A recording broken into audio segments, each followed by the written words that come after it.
بسم اللہ الرحمن الرحیم۔ السلام علیکم، آپ دیکھ رہے ہیں الف نیوز اور میں ہوں آپ کے ساتھ ماجد علی۔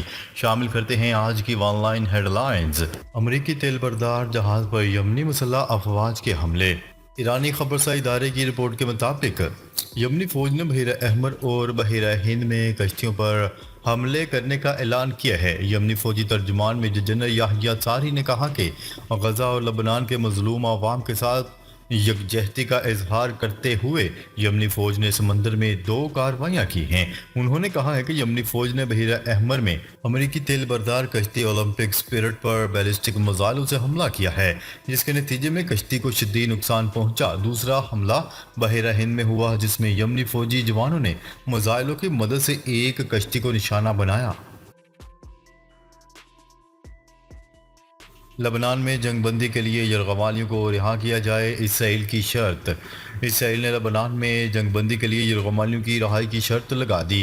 اسرائیلی میڈیا کی رپورٹ کے مطابق موساد کے سربراہ ڈیوڈ برنیا نے CIA کے سربراہ کو ایک اہم پیغام پہنچایا، جس میں لبنان کے خلاف جنگ روکنے کی شرط بھی شامل تھی۔ میڈیا رپورٹس کے مطابق انہوں نے مزید کہا کہ اسرائیل نے شرط رکھی ہے کہ مستقبل میں لبنان میں حزب اللہ کے ساتھ جنگ بندی کے معاہدے میں غزہ کی پٹی میں حماس کے ساتھ قیدیوں کے تبادلے کا معاہدہ شامل ہونا چاہیے۔ ایران کی ایٹمی تنصیبات پر حملہ ایک انتہائی خطرناک اشتعال انگیزی ہوگی، روسی وزیر خارجہ نے خبردار کر دیا۔ تل ابیب پر ایرانی میزائل حملے کے 10 دن بعد دونوں فریقین کے درمیان رد عمل کے حوالے سے دھمکیوں کے تبادلے کا سلسلہ جاری ہے۔ اس کشیدگی کے درمیان روسی وزیر خارجہ سرگئی لاروف نے جمعے کو خبردار کیا ہے کہ ایرانی جوہری تنصیب پر کوئی بھی حملہ خطرناک اشتعال انگیزی ہوگی۔ سرگئی لاروف کا مزید کہنا تھا کہ روس بین الاقوامی ایٹمی توانائی ایجنسی کے جہازوں پر مبنی کام کر رہا ہے، جس میں ایسے کوئی اشارے نظر نہیں آتے ہیں کہ ایران اپنے پرامن جوہری پروگرام کو فوجی چینل پر منتقل کرنے کی کوشش کر رہا ہے۔ تاہم ایرانی جوہری تنصیبات پر حملہ ایک سنگین اشتعال انگیزی ہوگی۔ فرانس نے لبنان میں اقوام متحدہ کے امن دستوں پر حملے پر اسرائیلی سفیر کو طلب کر لیا۔ فرانس کا کہنا ہے کہ اس نے اسرائیلی سفیر کو اس وقت طلب کیا جب لبنان میں اقوام متحدہ کے امن دستوں نے بتایا کہ ان کے ہیڈ کوارٹر پر اسرائیلی فائرنگ سے عملے کے 2 ارکان زخمی ہوئے ہیں۔ فرانسیسی وزارت خارجہ نے کہا کہ اسرائیلی حکام کو اپنی وضاحت کرنی چاہیے، اس لیے فرانس آج اسرائیلی سفیر کو طلب کر رہا ہے۔ ان کا مزید کہنا تھا کہ یہ حملے بین الاقوامی قوانین کی سنگین خلاف ورزی ہیں اور انہیں فوری طور پر بند ہونا چاہیے۔ ایران کے صدر نے روسی صدر ولادیمیر پوٹن کی ماسکو دورے کی دعوت قبول کر لی۔ روسی میڈیا رپورٹس کے مطابق روس کے صدر ولادیمیر پوٹن اور ایرانی صدر مسعود پزشکیان کی ملاقات ترکمانستان میں کانفرنس کے موقع پر ہوئی۔ اس موقع پر دونوں ممالک کے ہم منصبوں کے درمیان مختلف امور پر تبادلہ خیال کیا گیا۔ روسی صدر نے اپنے ایرانی ہم منصب کو ماسکو دورے کی دعوت دی، جو انہوں نے قبول کر لی۔ ایسا لگتا ہے اسرائیل اقوام متحدہ سے بھی جنگ کرنے پر اترایا۔ عرب میڈیا۔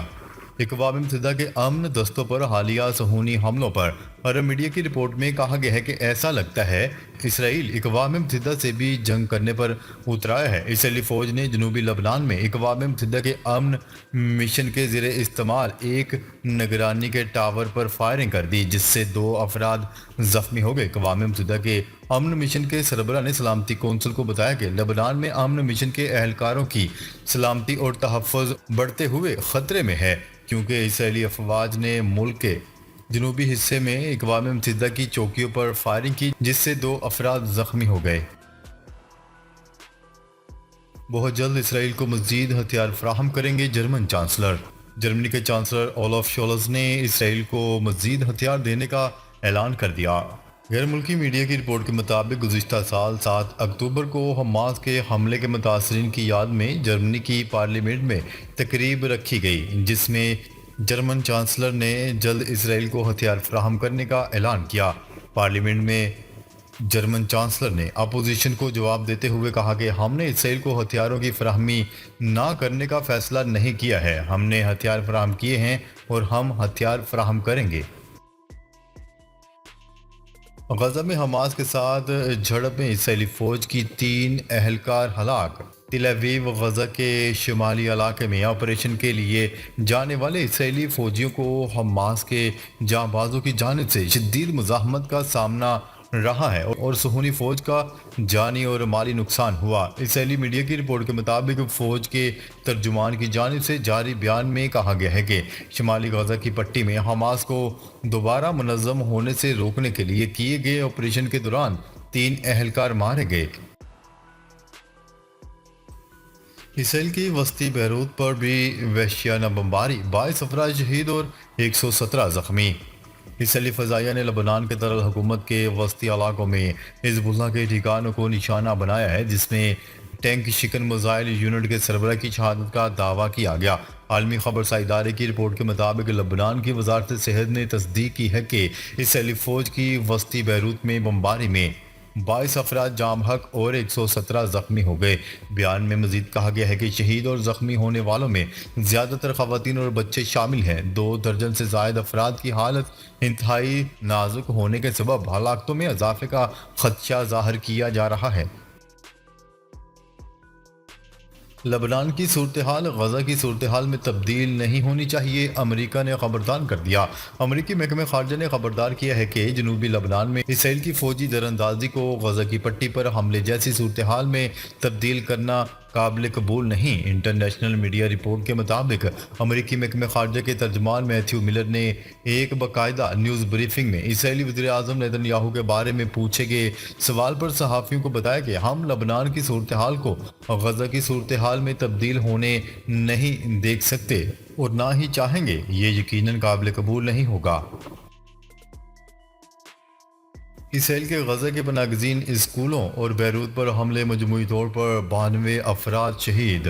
اسرائیل کی جانب سے پناہ گزین اسکولوں، ہسپتالوں پر بمباری اور بیروت پر حملوں سے مجموعی طور پر 92 افراد مزید شہید ہو گئے۔ غیر ملکی خبرساں ادارے کی رپورٹ کے مطابق اسرائیل نے اپنی جارحیت کو جاری رکھتے ہوئے غزہ کے پناہ گزین اسکولوں اور ہسپتالوں پر بمباری کر کے مزید 70 سے زائد فلسطینی شہید کر دیے۔ لندن سے امریکہ کا سفر صرف 2 گھنٹے میں ممکن ہوگا۔ اب جلد ہی لندن سے ٹیکساس کا سفر صرف 2 گھنٹوں میں طے کیا جا سکے گا۔ برطانوی میڈیا کی رپورٹ کے مطابق لندن سے ٹیکساس کا سفر صرف 2 گھنٹے میں طے کرنے کے لیے ایک ہائپرسونک طیارہ تیار کیا جا رہا ہے۔ یہ جدید طیارہ اپنی پہلی آزمائشی پرواز 2025 میں بھرے گا۔ پی ٹی آئی کا 15 اکتوبر کو اسلام آباد ڈی چوک پر بھرپور احتجاج کا اعلان۔ پاکستان تحریک انصاف کی سیاسی کمیٹی نے ایک بار پھر 15 اکتوبر کو ڈی چوک پر احتجاج کرنے کا اعلان کیا ہے۔ نیوز رپورٹ کے مطابق پاکستان تحریک انصاف کی سیاسی کمیٹی کا ہنگامی اجلاس ہوا، جس میں وزیر اعلیٰ خیبر پختونخوا علی امین گنڈاپور نے شرکت نہیں کی۔ اجلاس کے بعد سیکرٹری اطلاعات شیخ وقاص اکرم کی جانب سے جاری اعلامیے میں کہا گیا کہ 15 اکتوبر کو اسلام آباد کے ڈی چوک میں بھرپور احتجاج کیا جائے گا، جس کے لیے مرکزی کمیٹی سے لے کر علاقائی سطح تک تمام تنظیمیں، ذمہ داران اور ونگز کو تیاریوں کی ہدایت جاری کر دی گئی ہے۔ پاکستان میں کوئلے سے کیمیکل ٹیکنالوجی کی تیاری کا فیصلہ۔ خصوصی سرمایہ کاری سہولت کونسل کے تعاون سے چین کی جانب سے پاکستان میں کوئلے سے کیمیکل ٹیکنالوجی کی تیاری کا فیصلہ کیا گیا ہے۔ چین کے شانسی کول اینڈ کیمیکل انڈسٹری گروپ نے صوبہ سندھ کے جنوبی علاقے میں کوئلے کے ذخائر سے کیمیکل تیار کرنے کے لیے ٹیکنالوجی میں سرمایہ کاری اور مشترکہ منصوبوں پر دلچسپی کا اظہار کیا۔ امریکی ریاست فلوریڈا میں سمندری طوفان سے 16 افراد ہلاک، 30 لاکھ بجلی سے محروم۔ امریکہ میں صدی کے سب سے خطرناک سمندری طوفان ملٹن نے ریاست فلوریڈا میں تباہی مچا دی، ہلاکتوں کی تعداد 16 ہو چکی ہے۔ غیر ملکی خبرساں ادارے کی رپورٹ کے مطابق فلوریڈا ریاست میں سمندری طوفان کے بعد بھگولوں نے بھی تباہی مچا دی، جس کے نتیجے میں گھروں کی چھتیں اڑ گئیں اور درخت گر گئے۔ طوفان کے باعث 30 لاکھ سے زیادہ صارفین بجلی سے محروم ہو گئے۔ ایس سی او اجلاس راولپنڈی میں 8 روز کے لیے دفعہ 144 نافذ۔ محکمہ داخلہ کے مطابق دفعہ 144 کا نفاذ 17 اکتوبر تک کیا گیا ہے۔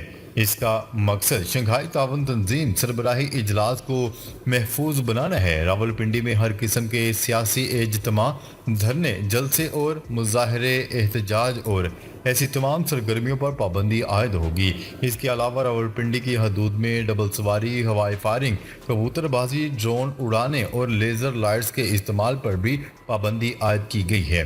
ناظرین، اب تک کے لیے اتنا ہی۔ مزید خبریں لے کر بہت جلد آپ کی خدمت میں حاضر ہوں گے۔ تب تک کے لیے اپنا خیال رکھیے گا۔ اللہ نگہبان۔